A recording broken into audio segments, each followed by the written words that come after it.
Hello, everyone. My name is Gitika Gorthy, and today I am very, very honored and excited to be interviewing a very special space champion, Dr. Ravi Margasahayam. He currently serves as a foreign national tour guide and a global space ambassador for the Kennedy Space Center in Florida.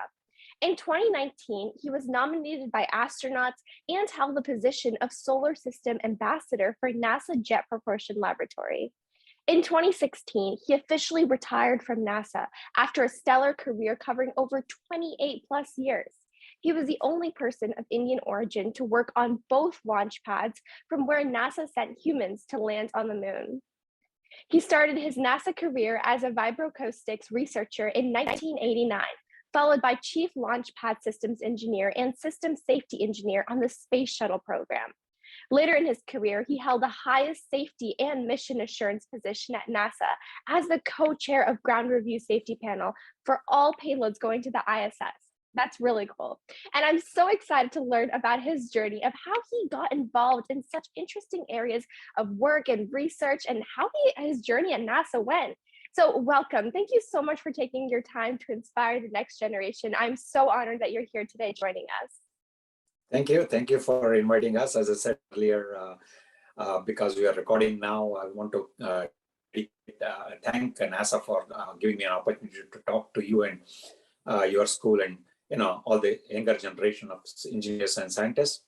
But I want to dedicate this lecture to 5 women in my life: my mom, my aunt in Chicago, and then my wife of 40 years, my daughter. Nina, and finally Pamela Melroy, astronaut Pamela Melroy, who is the Deputy Administrator for NASA right now. Yeah, thank you so much. And I think this is perfectly fitting because it is International, Women's Month and Women's History Month. And so just seeing how there's so many incredible and powerful women in your life who have helped you to get to where you are today, I think is just incredible. So thank you for sharing that. And, my first question for you before we get into like the meat of our conversation, trying to discuss what got you interested in space, could you first tell us a little bit more about your typical day? I know there is no typical day, but how does your day usually run? As I said, there is no typical day. It all depends on whether I'm in town or I'm overseas.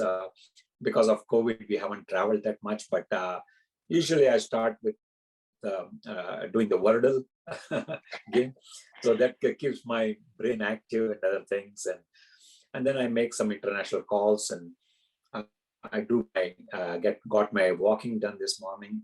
I do some reading book on space again because I'm interested in space and keeping up with technology, and listening to music, Indian music mainly, because I was born and brought up in India. I have more affinity to, I'm from Bombay originally, but I lived in Burma, Afghanistan, and Middle East as I was growing up. And when I was 21, I came to America. So I'm more used to Hindi music. And then I'm writing a book. My daughter has been pushing me to write a book for the last 10 years.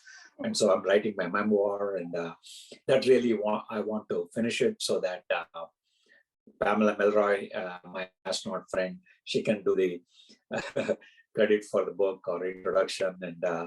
And mainly I'm doing it not for myself, but more for to benefit others on if I can do it, everybody can do it and achieve their success in life, and that is the important thing I want to share because I met Tenzing Norgay in 1973. I was 20 years old, and this is in Darjeeling. Happened to be meeting without any plans, and he told me, Ravi, don't even think about Mount Everest. It has been conquered already. Now think about something higher than Mount Everest. I told him, I said, there's nothing higher than Mount Everest on the earth. He said, who told you that we have to only think about Earth, And I really didn't appreciate what he told me that time. Now sitting here 50 years later, I can understand that, what I have done in my life. And not because I was smart and intelligent, I was shy, introvert kid, but it just took the opportunity to wherever I went to reach that pinnacle, as you say. Yeah. I mean, first off, thank you for starting with the relatable, Wordle. I feel like it's been in the trend these days. So definitely starting off your day very casual, but also like in a constructive way, I think is so important. But I think, I'm so excited to read your memoir because I connected with you on LinkedIn and I can already see how you're so willing with your time. Just off of a LinkedIn message, you're so supportive and you give your time. And I'm personally very excited to read your memoir. I mean, being someone from Indian origin, and seeing your work greatly inspires me as well. And so very excited for the memoir. So I'll have to know when you finish that. Yeah, but thank you so much for sharing your, daily, and we can definitely get into what got you into space. But I'm kind of curious before we get into that about your NASA experience. I know you worked on both of the launch pads, Complex 39A and 39B. And so could you share this experience of how it was like to work on these launch pads? Yeah, it was just amazing. The first day I walked on the launch pad, you know, I had never even launched a rocket. I hadn't seen a rocket in my life, Yeah.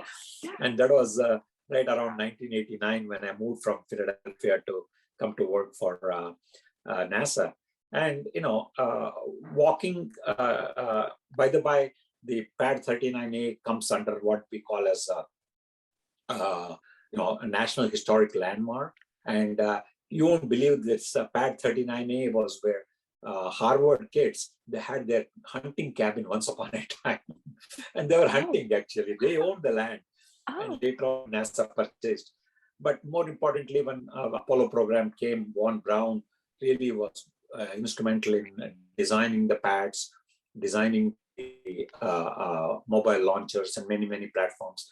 But the pads were historic. Why? Because people like Neil Armstrong and many, many important people, kings and queens and ambassadors, and it's really a hallowed ground, really, where very famous people have walked. In pad 39A happens to be my favorite, which really sent man to the moon, to a different planet. We never had, been to a different solar system. In the solar system, we hadn't been outside Earth. We just knew Earth. It took up mankind 60,000 years to just come 10,000 miles to circumvent or circumnavigate the Earth. In 60 years, we did tremendous things. But talking about experience, we had alligators jumping the fence, and we had to design new types of fence, birds making nests on the launch pad, fish having a hearing problem because of high sound levels, frogs jumping towards the high heat and temperature and completely decimated because of the 3 degrees temperature. Heavy vibration coming, acoustics, 190 decibels, 100 Gs of loading, 3,000 degrees temperature. In addition to that, we had to train the astronauts on the launch pad to emergency exit, and the whole launch pad I was in charge of it from a structure standpoint. So it was very interesting to see how sound and vibration affects the area. And many times we had issues with a lot of bricks falling apart and flying away at Mach 1, which is almost 700, 800 miles per hour to 2,000 miles per hour. And these bricks could come and hit the rocket or the plumes of the rocket to damage the structures and stuff like that. It was like a war zone after we would launch. And I was lucky to launch about 100 rockets and, solve many problems on the launch pad, design structures. But one interesting story for you, for your audience, I started working in America, although, as you know, I came from India and studied in America. My first job was in railroads. And as an aerospace engineer, I hated railroads. I thought it was no technology, low technology. And then when I come to NASA, everything on the launch pad moves on the railroads. Oh. And here I became an ancient expert. So what it boils down to is, you go in life for taking a small bag or an empty suitcase, you add your skills and knowledge and experience and stuff like that. You never know when you need it. And that is one thing I want to tell people. We even got stuck on the launch pad one day when all the doors were closed and the rocket was ready to launch within the next day, and people forgot about us. So, these are the things about the launch pad which really I cherish. I think the most beautiful was the first day of the launch when I see a rocket on the launch pad. I have a favorite quote.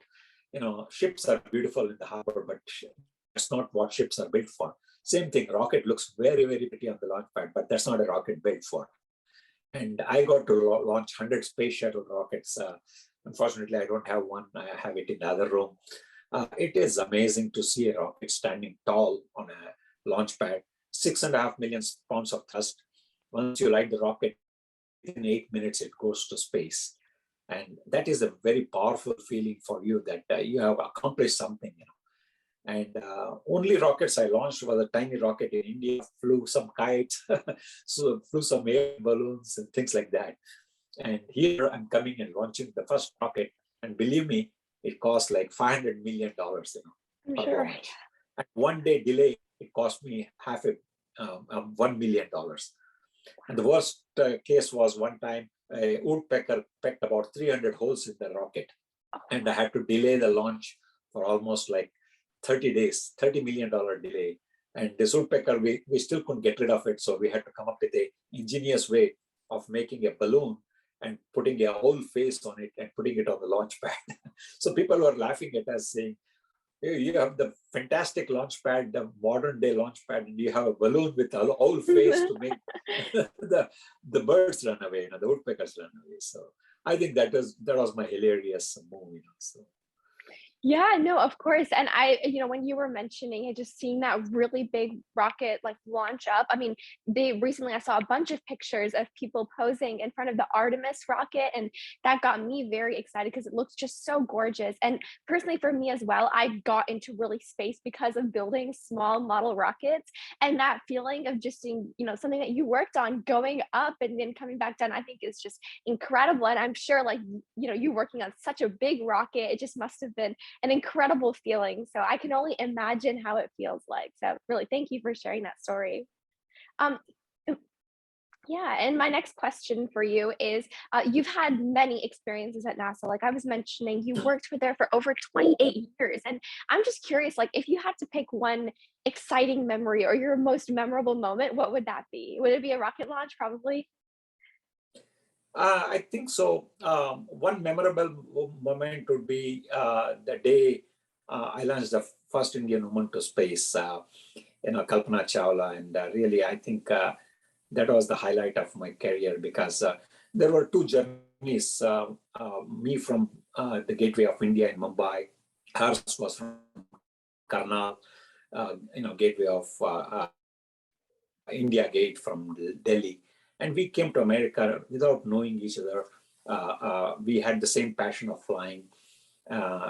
We didn't meet in America until 95, 96 when I had already started working on the launch pads for 7 years.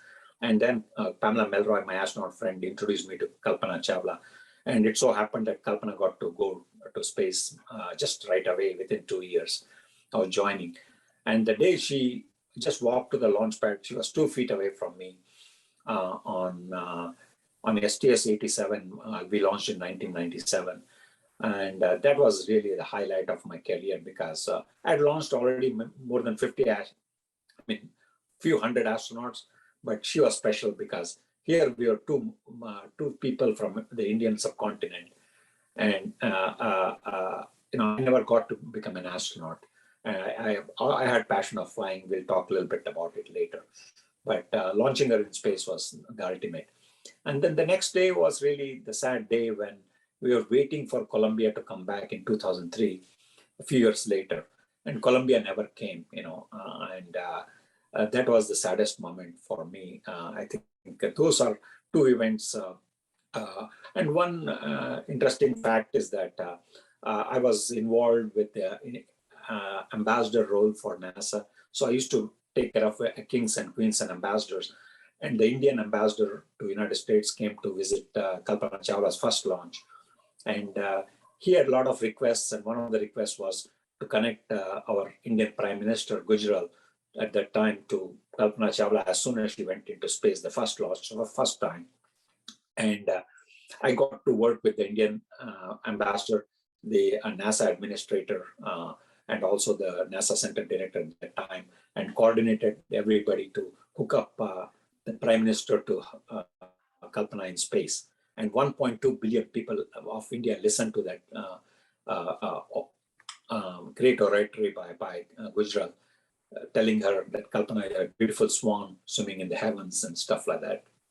And you're almost touching the stars and stuff like that. I think those are few definitive moments for me. But the first year itself, as a kid, I told you, never launched a rocket in my life. And in my first year, I got to launch the Magellan probe to Venus, Galileo probe to Jupiter, Ulysses to the sun, launched the Hubble Space Telescope in first year of my life. I mean, how great it can be. My whole life was on the world map. It was Burma, India, and Afghanistan. Those are the only three countries I had ever seen, other than America. And now I'm launching probes to the entire solar system. And that day, I really felt that what Tenzing Norgay told me earlier, that hey, find your own peak. Don't worry about Mount Everest. It's been taken. Find your own peak and then climb that peak. Maybe we never reach that peak. That's okay. But what is important is we are tending towards it. We are going towards that peak.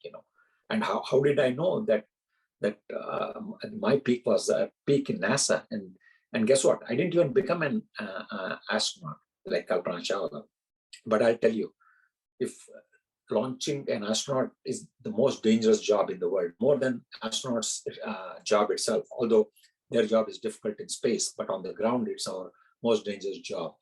And I was really proud to launch 100 space shuttles, 700 astronauts to space. I think that's good enough for me. I'd rather be an astronaut maker, just like,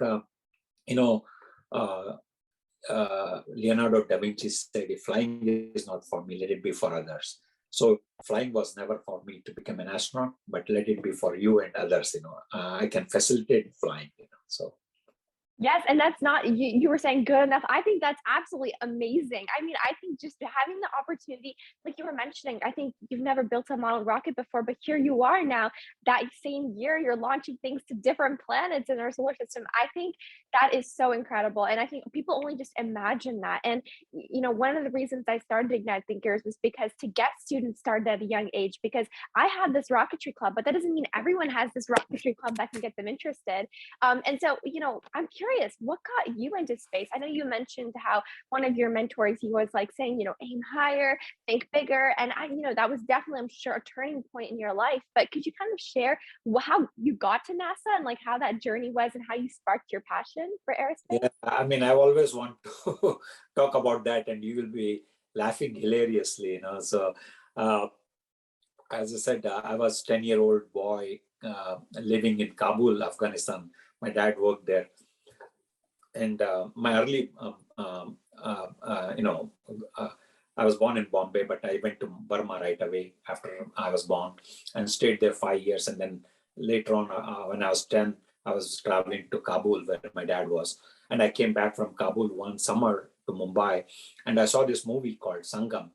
You're not even born those days. That was 1964. It was the first color movie in India. And that movie really inspired me because the hero of the movie was a pilot, and he happens to, it's like a Pearl Harbor type movie where the pilot has a girlfriend, a best friend, and he tries to marry this girl, but then he's called to war and he dies in the war. And then the best friend and the girl, they get together, but then the pilot comes back and wants his girlfriend back. And so he gets to marry the girl, a beautiful girl, and go around the world. So I said, 10-year-old boy thinking, I said, if I become a pilot, hey, I can go around the world and I can marry a beautiful girl. So I did both. I married a beautiful girl, went around the world, 50, 60 countries, but never became a pilot. So, so that really, but when you have a dream, like Paulo Coelho says, that when you dream something, the world will collude with you to make it happen. So I took that dream to America and became an aerospace engineer. I was a very ordinary student, and I couldn't even get admission in Mumbai, so I had to go to Bangalore to study engineering. And that really changed my life because I could come to America, study aerospace, and then work in railroads and mining and helicopters and commercial airplanes before coming to NASA. So the first 10 years of my life, although I knew about the rockets, I knew about the shuttle, but I never really had no inkling that I would ever be working for NASA. So one small joke, side joke, when I came to America in 1975, I came as a tourist. So I didn't have admission. I didn't have any money or winter clothes, nothing, not much money. And I had to study there. My dad said, don't come back. So I ended up getting the first day of my stay in America. It was 6 feet of snow in Chicago. I turned on the TV, and here I see the show called I Dream of Genie. So I tell a lot of people that that show was shot in Kennedy Space Center at NASA, actually. I Dream of Genie, and the genie comes out of the bottle, and the kernel is from NASA, actually. So I tell people, why did you come to NASA? I said, I'm looking for this beautiful genie. So there is, I think the flying was there always. I could never fly because in India, we didn't have money.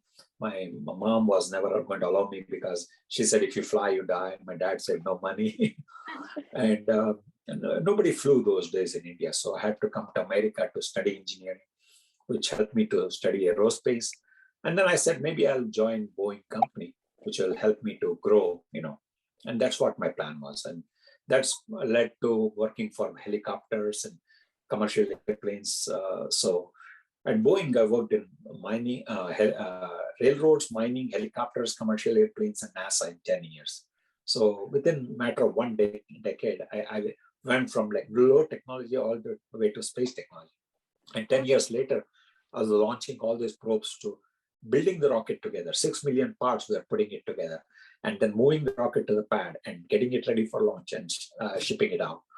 So it was a tremendous change. So what it is remember, when you're a caterpillar, you never know how beautiful you'll be as a butterfly someday. The caterpillar has no clue, but one day it will become a beautiful butterfly. So basically, it's important that you go through these changes and become the most beautiful person in your life because you have that passion. I think my wife even today says, if I cut Dr. Ravi here in my hand, no blood comes out, only NASA comes out.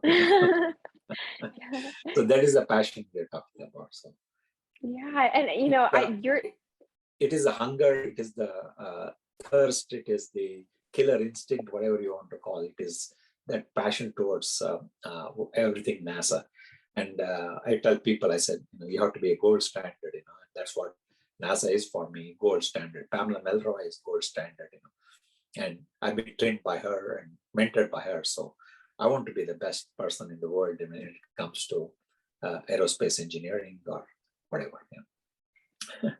That is so inspiring. I mean, I know I keep saying this, but I literally first starting off with what you were saying about the movie, I think media is so powerful. I think, for me too, I think watching those space movies or like The Martian and just seeing things like, just in real life and in movies just happening, it really excites students. That's why I love social media and how it's becoming so open and how commercialization in space is starting to bring more traction into the industry. So definitely I agree with what you're saying about the power of media. But just you're hearing your journey, I think growing up as a young boy and then finding opportunities, and you were saying you've had these obstacles where, you had to go to a different place to study and it was difficult for you at first, but you continuously had a very exponential career growth. Like you never stopped, you just kept going. I mean, at least that's what I got from what you were saying. And in 10 years, you were able to go all the way to space technology from, just studying from an aeronautical engineering degree. And I think that's so incredible. And I'm curious, what advice would you give for students for this type of exponential career growth? Because I think it's so difficult, especially coming from a different country or not having parents who are in that background already, to get, your wealth of connections and, your passion for space. I mean, you definitely kept going and going, even though you had obstacles. How would you, I know it's a very difficult question, but what advice would you give for students to keep going like that? I think what changed my life is that we had to accept change, and we we don't like, we like complacency, we like status quo. And as I said, I was a very shy introvert kid, and I won't talk to anybody. If I'd met you like 20 years ago or 30 years ago, I would never talk to you, hey, girls. So it's important that I think you change your mindset. I think the most important thing, which I would say after launching 700 astronauts, what I learned from not only astronauts but my own friend Pamela Melroy is self-esteem. Self-esteem is the most important thing. Once you change that that confidence mindset, that really helped me to grow up. I still have to have two other things to correct. One is fear. Fear means face everything and rise, or forget everything and run. So it's your choice. So a lot of times I was afraid to take chances. Risk taking is very important. By taking risks, you may lose, but if you don't take risks, you'll be always a loser. So I think these were things coming from the astronauts, but four other things I think is think, dream, believe in yourself, and dare. In the end, basically, think, believe in yourself, dream, and dare. Those are the four tenets I follow all the time. And for engineers like you and me, budding engineers, I would say that life is all about failures. Everybody has failed in life. Even you take things in Norway, he went 8 times before he settled down onto the summit. So everybody fails, but it depends on how you take failure. I used to take it very badly. So but as an advice, I can tell people that don't be afraid of failures. It's like when you go through a maze, you go through the maze and then you make a left turn, you can't go any further, so you make a right turn and keep on moving. So the more faster you go through the maze, you are better off. Things like that.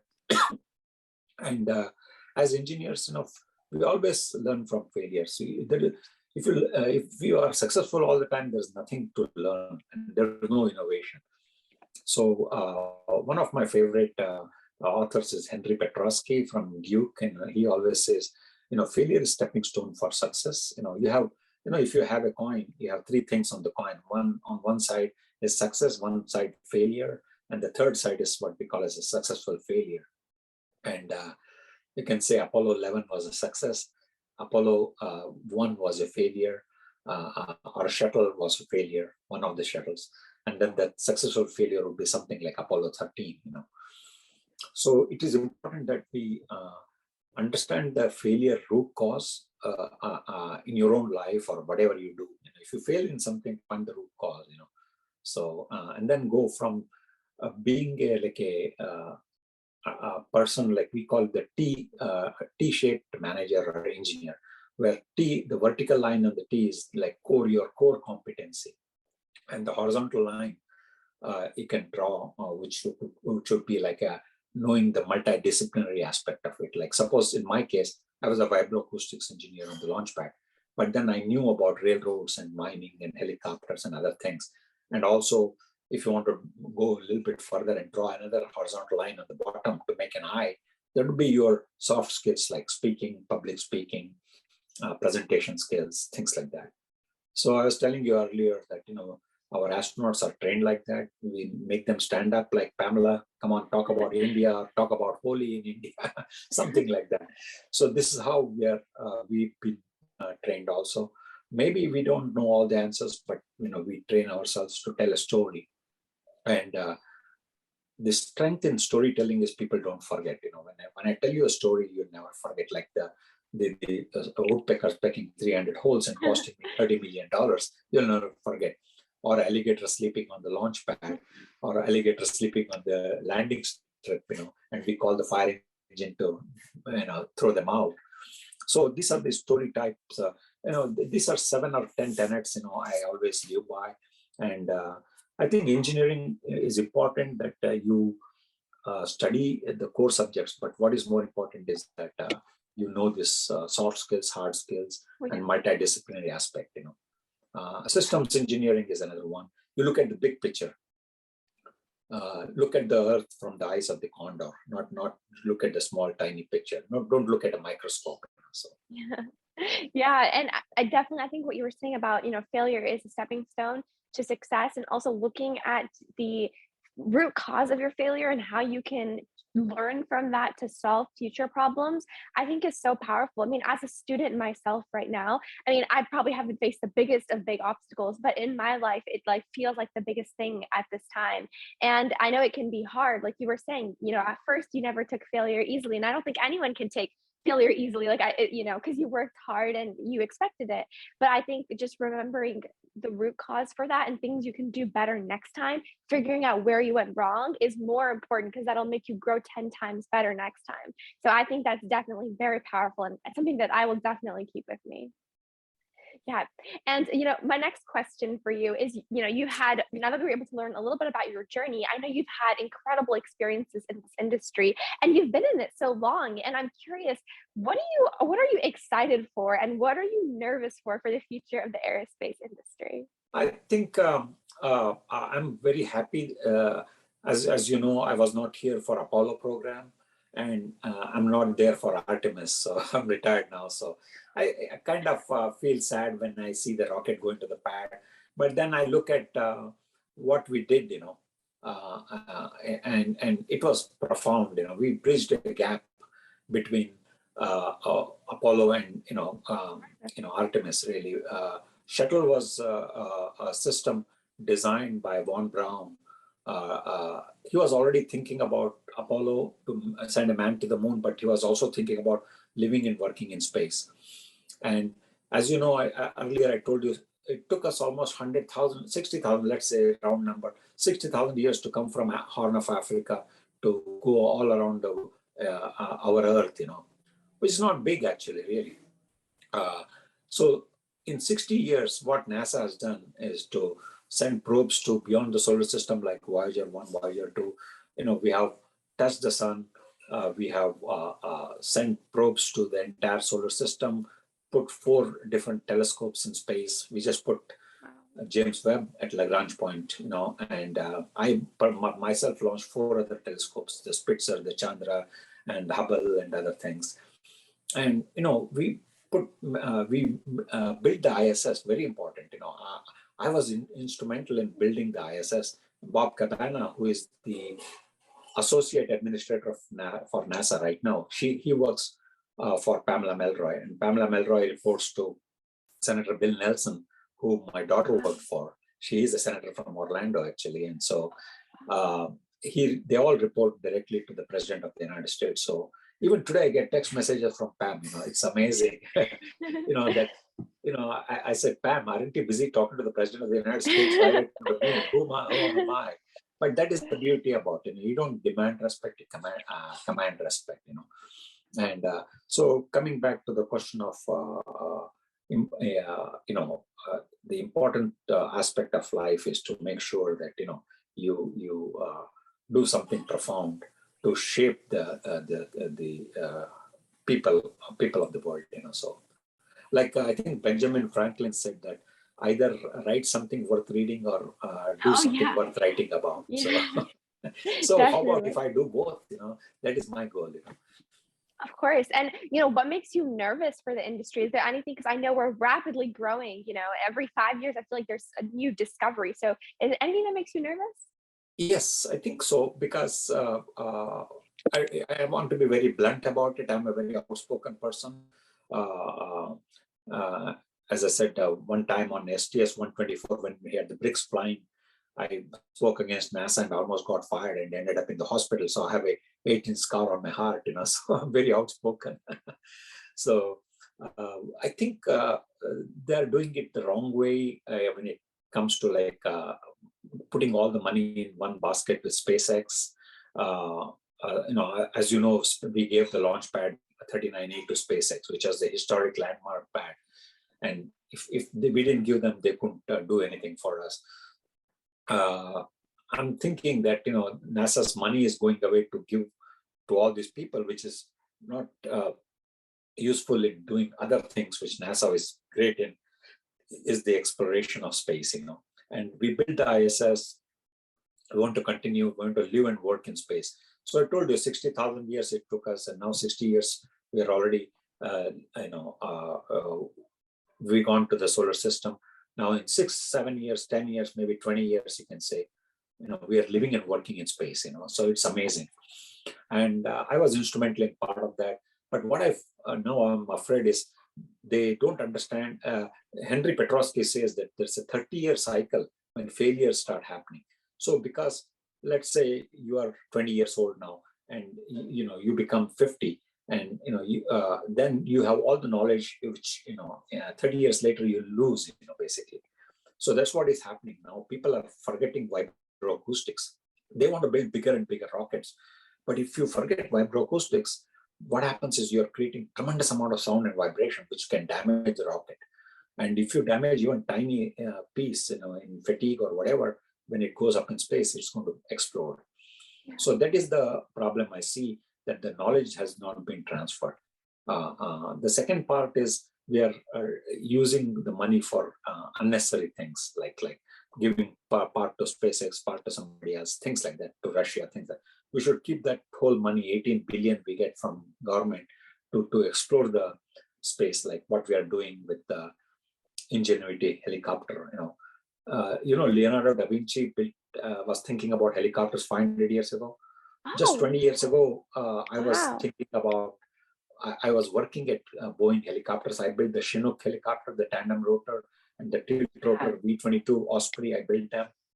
And in my own life now, I'm seeing my own agency, NASA, flying helicopter on Mars.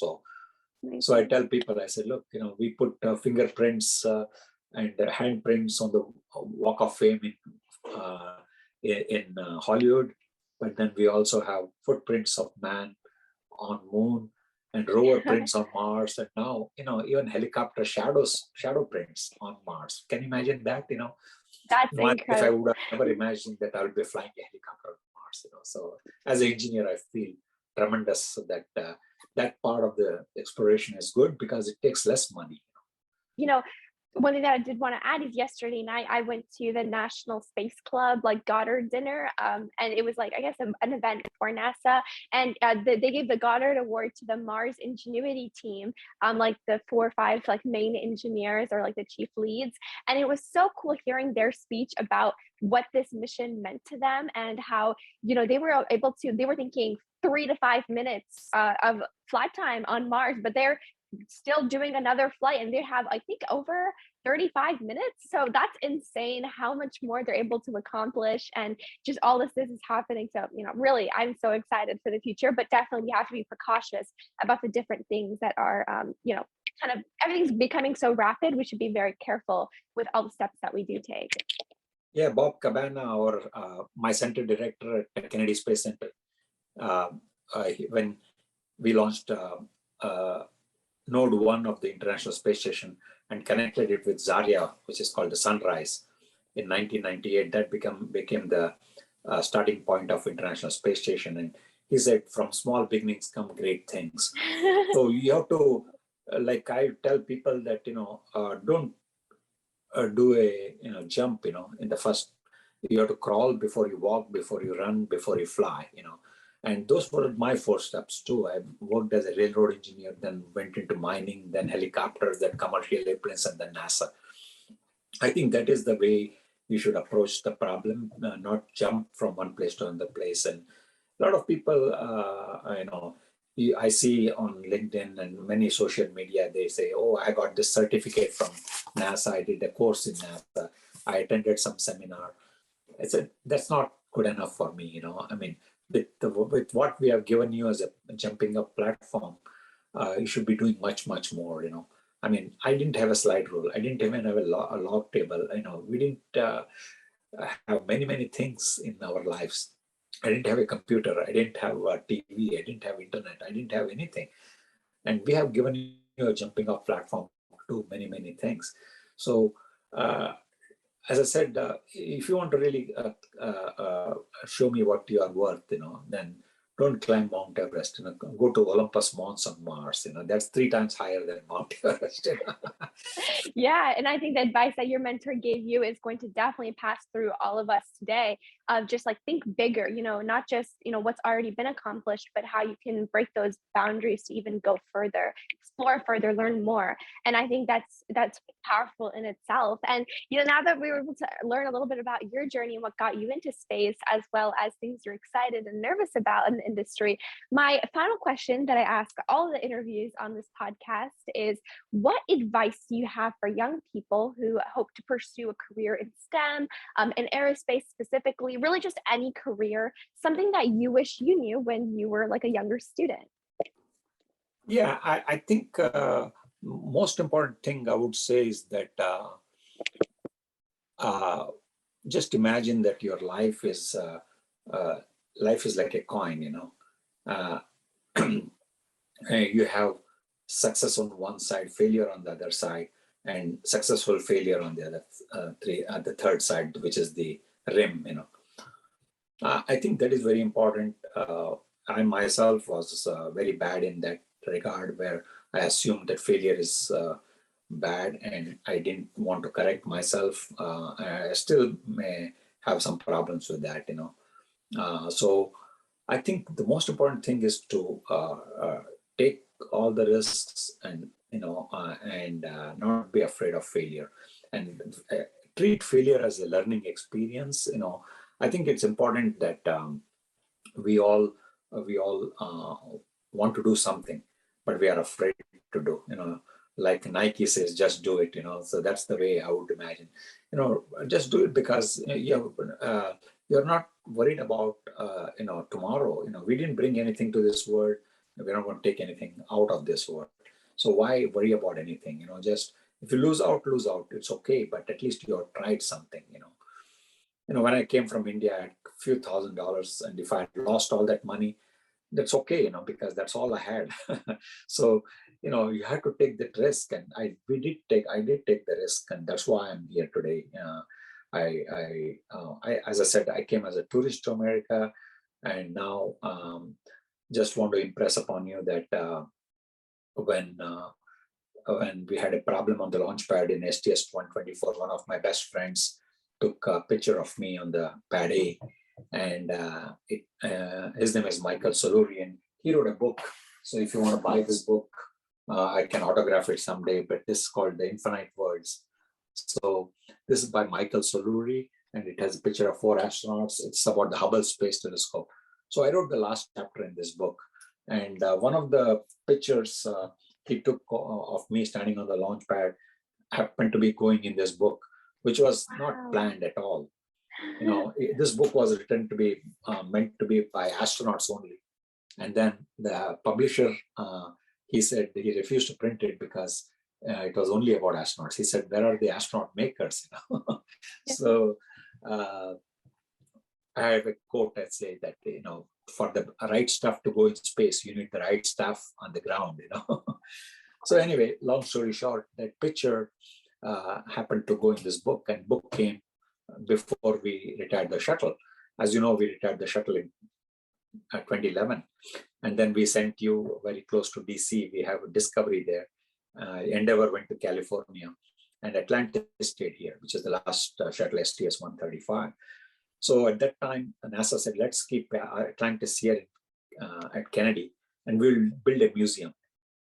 So they built a $150 million museum for it. And so they called Michael Soluri, who had taken 2 million pictures of shuttle and other things. They said, send me your best 30, 40 pictures. And it so happened that he sent one of my pictures, and it went on the wall of the museum right under Atlantis. Wow. And so then the next thing, NASA, and the museum is pretty big. We had empty space a little bit.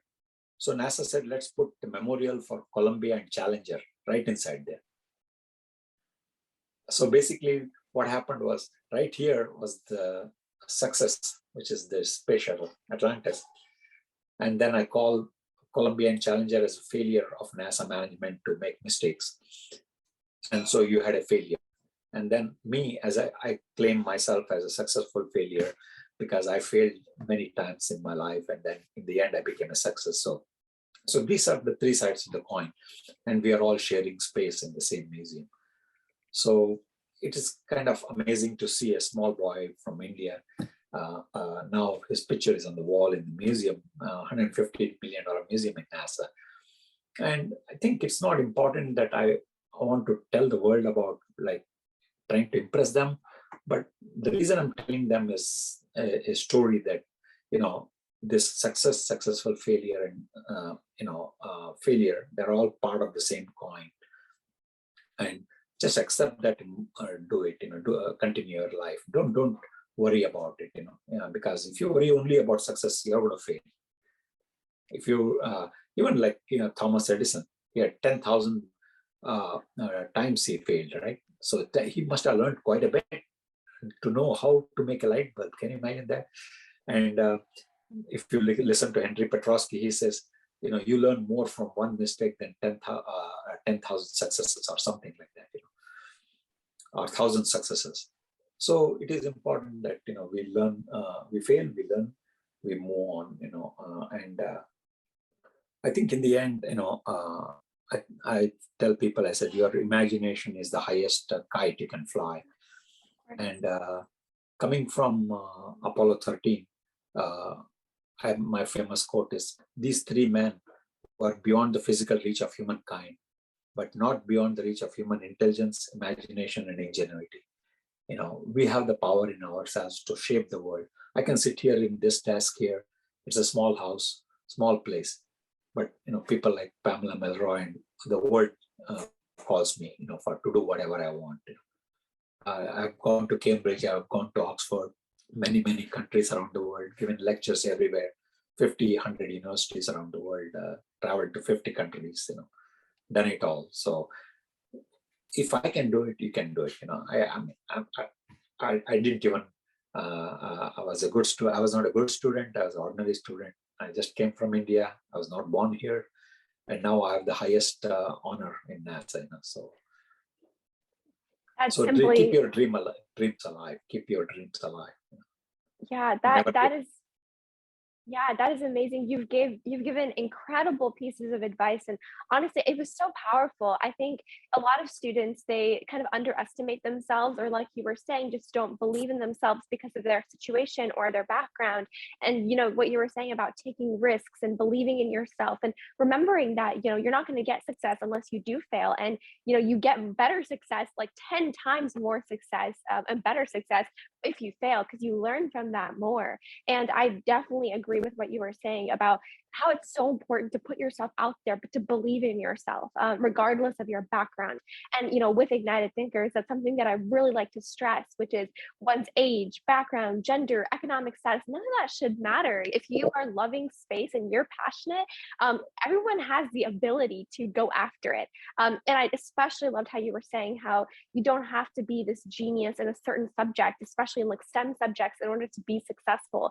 You can be an ordinary student, but you can have exceptional passion, and that'll take you a long way. And I think that is very, very powerful. So I want to thank you so much for your time today. And I know so many students who are Indian origined and not will both be inspired by what you were saying today. I know myself, heading to college next year, I will definitely take all of this advice that you've given me today.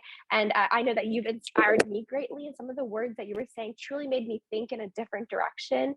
And really, it's just a true honor. So thank you for just responding to my LinkedIn message and being so open and giving with your time. I'm incredibly honored. So really, thank you for your time.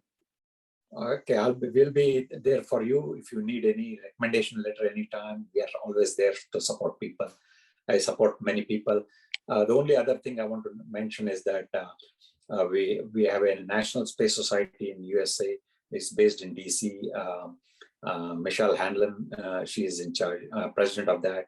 And we opened up a NSS Mumbai office, a USA Mumbai office in 2019. One of the things Kalpana Chawla and I had talked about is to go back to India and talk to Indians about our journey. And unfortunately, as you know, her journey was cut short. And I'm going to continue that journey. And I just gave a lecture at Chandigarh University last week. And so NSS Mumbai, I keep on talking to them all the time. I'm their mentor. And my goal is to promote space or space awareness in India well, not only India, but around the world. I don't discriminate any country. Like our astronauts say, when you're going around the Earth, Mach 25, there are no boundaries on Earth. So by the time you say India, you'll be in some other country. So it's very important that we don't. We believe in steadfastly believe in what we can accomplish and go after it. And not deviate from that path. Just like Tenzin did. I just use him because I've met him physically and I've touched him and felt him. The only other person I felt like that was Neil Armstrong, and when he came to Kennedy Space Center, Buzz Aldrin, I shook hands with them.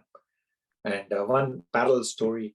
One time NASA called me up, and the public affairs, they said, Dr. Ravi, come to public affairs and take a picture. I didn't know what was the story, and I took a picture. I said, why did you call me? He said, oh, we can't tell you. And the next thing I know, I get a letter from them saying that here are some tickets to the movie Martian. Please go to the movie theater at NASA and see the movie free.